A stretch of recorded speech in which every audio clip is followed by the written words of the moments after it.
maam Ousmane Ndoye defe naa yàlla moo tudda trajectoire boobu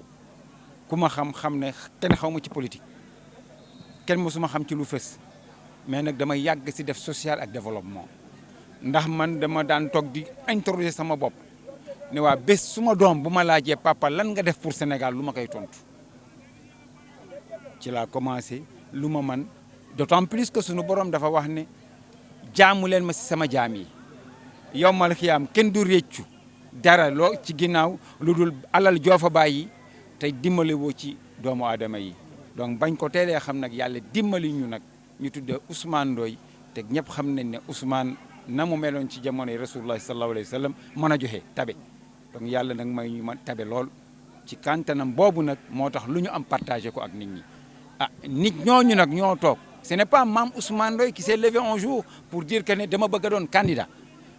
ce sont des gens ñoo toog nañu Mame Ousmane Ndoye doy nga ñu ak li nga def si social ak développement ci Sénégal nit ñi xam yaay kan ñooñu ñoo jóg ñaan ma ama dem nag tàggu sama ay wayjur tàggu sama ay mbokk ndax lébu laa dëkk Ndakaaru samay maam defe naa ne ku ma bokkalu Ndakaaru ah dinañ ko seetaat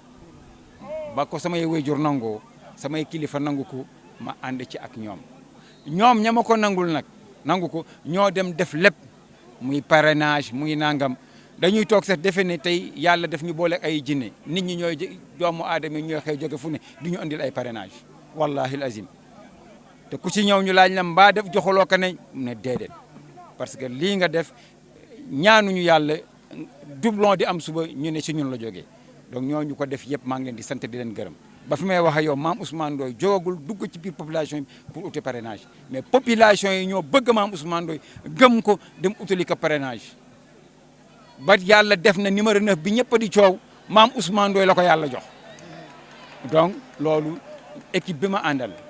xam ne ñoo liggéey bi ñoom ñoo am mérite ñoom laa war a féliciter donc ah ñi ñaan yàlla nag jongante yooyu ñu dem ci ak jàmm te gëm na ni incha allahu rabbi ñoom de niñ ko téyee bu soobee yàlla 2024 coalition d'union nationale Joomu Ndaw Sunugal sa kanam moom mooy nekk coalition bi nga xamante ne moom mooy ñoom doon les serviteurs de la nation parce que ñun ñëwuñu pour nekk nguur bëgguñu ko ñu ne yéen lañ jox nguur gi mais nous sommes venus pour être les serviteurs de la nation parce que dëkk bi nag war nañ ko soppi te am nañ luñ ko soppee nekk nañ nag candidat bu nga xamante ne bii duñ wax ne jox leen ñu def